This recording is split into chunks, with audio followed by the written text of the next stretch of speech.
Myrtle Beach, let's get some energy up in here. Let's just I say ha, you say ha ha ha. Oh, this comedy thing is so easy. I already got you guys last time. Let's keep the energy going. I say Avatar, you say Mayor Baba Ki Jay. Avatar! Mayor Baba Ki Jay! Avatar! Mayor Baba Ki Jay! Oh, this is feeling good. Let's keep the energy going. I say oh, you say Parvati Garg, preserver and protector of all.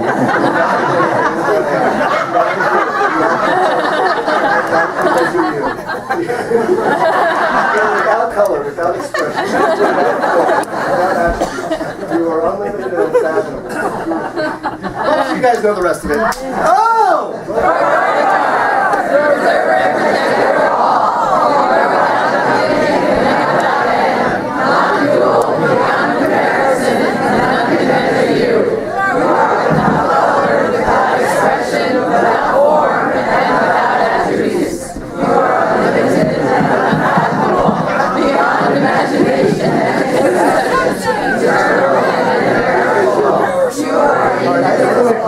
You to go that long. I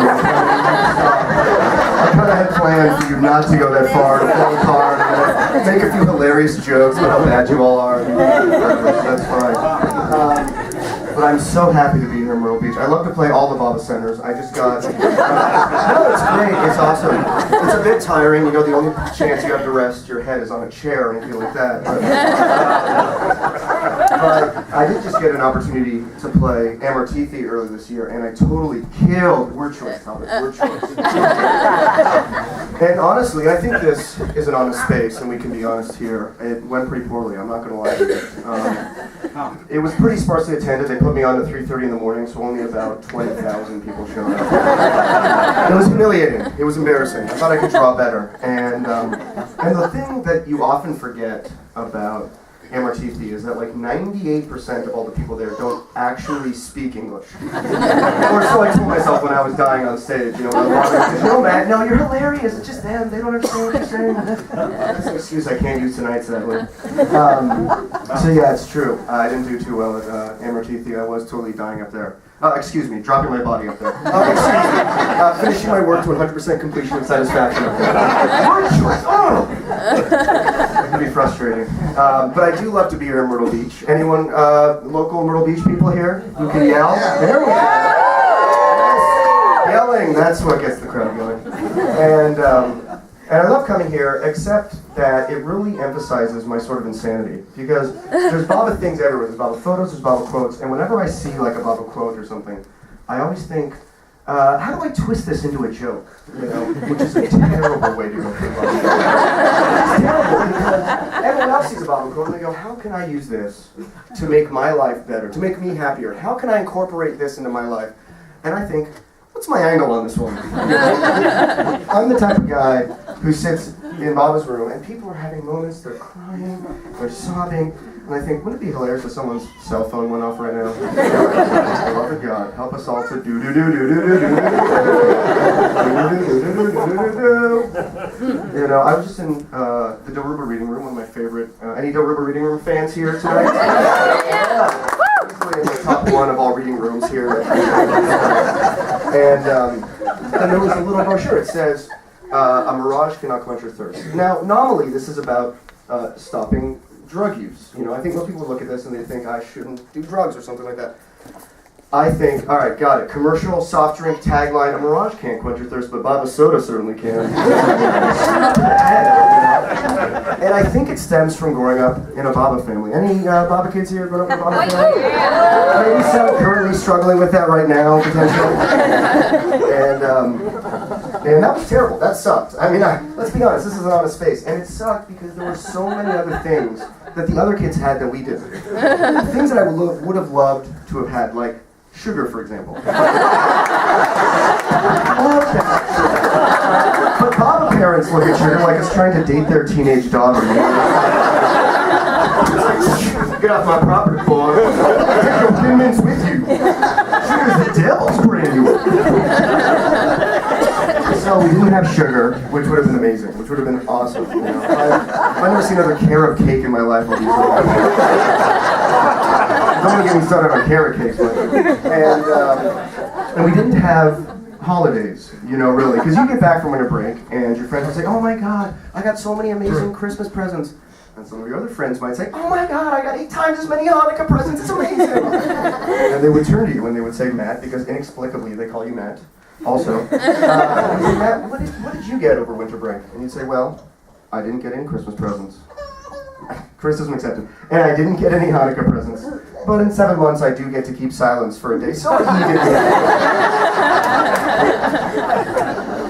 so we didn't get sugar, we didn't get holidays, and another thing that I would have loved to have that I never had, and I'm sure some people can empathize with me here, we never had friends over to our house. Because when friends came over to your house, that's when the questions started. The questions were the worst. The worst!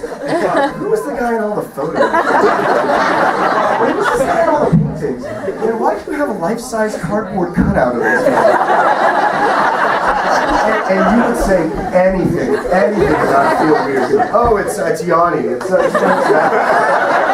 My parents are huge Yanni fans, huge Frank Zappa fans. They love the kid. Or, of course, the old classic, the old saw. It's my grandpa.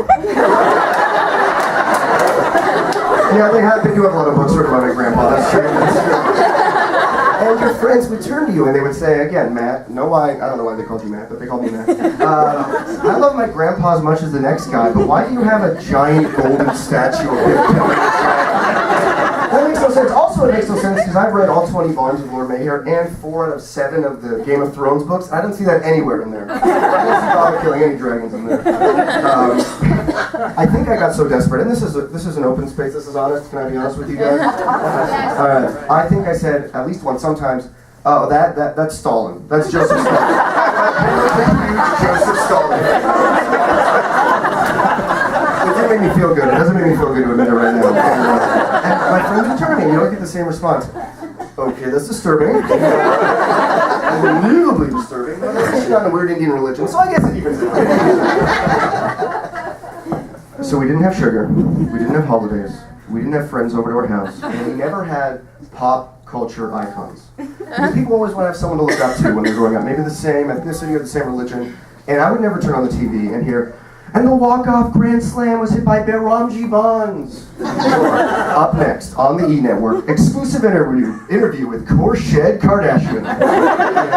Nothing like that. I think there was one person that we really had to look up to, that we still could look up to, perhaps. And that person, of course, is Tom Cruise. Now, hear me out! First, he's also in a cult. On his face! Secondly, come on, that he has at least one, perhaps more, giant golden statues of L. Ron Hubbard killing each other. 20 or something like that. And then, if Top Gun taught us anything, and it really taught me a lot of things, but if it taught us anything, is that Tom Cruise loves volleyball. So that's a key thing right there. And then also he's probably gluten-free. That's kind of a throw in at the end. Gluten-free is like the nail in the coffin right there. I don't think we ever saw a lot of people hitting grand slam, home runs, whatever, on the people, because there's not a lot of athleticism in this community, I guess I would say. But I do love to go to sporting events. I don't know if anyone is a fan of local sporting teams here. Local.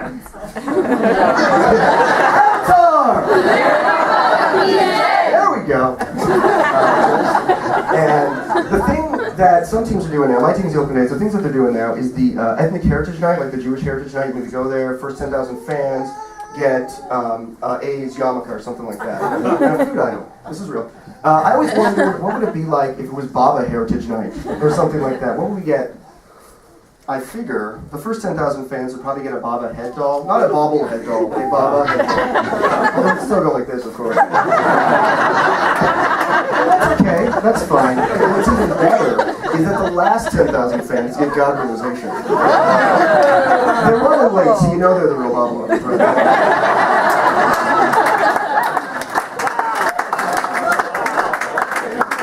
So then, you get in there, and the game is watched in pure silence. Not a single noise from any of the fans. So it's basically like a regular A's game. Don't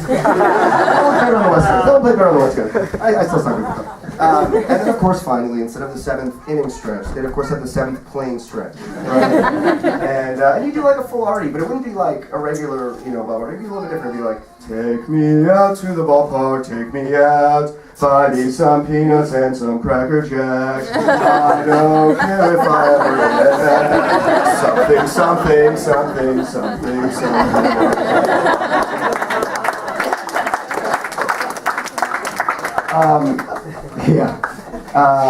And all this confusion, all of this craziness growing up in a Baba family, I think is why there's like 45 Baba people and 1 billion Christians, right? It's so much easier to be a Baba person. It's so much easier. If you're a Christian and you kill somebody, you go to hell. Bam. Simple. Easy. If you're a Baba person and you kill somebody, you gain karmic sanskaras, which have to be wound and unwound through opposite equal reactions. It goes into slide, future lifetimes. And after 8.4 million lifetimes, you get infinite bliss of oneness with God, of which there are like 45 different terms, one of which is apparently not pronounced anal hack, and nobody is any idea what any of them mean.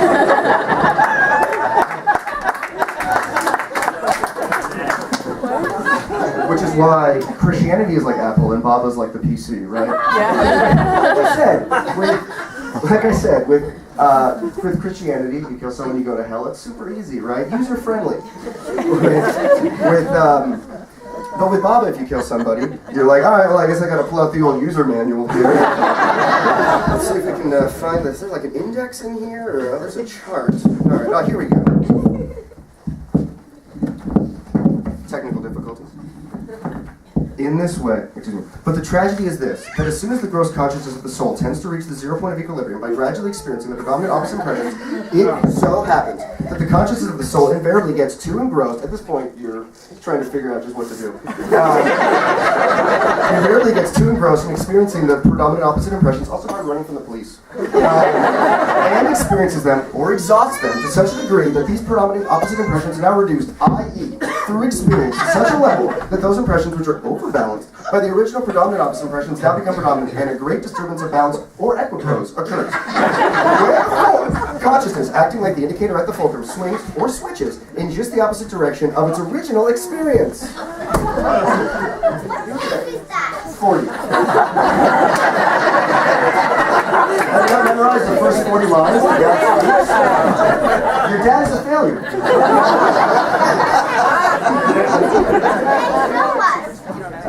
Maybe another time. And you look at that, and you go, is there some sort of customer service number I can call? Thank you very much.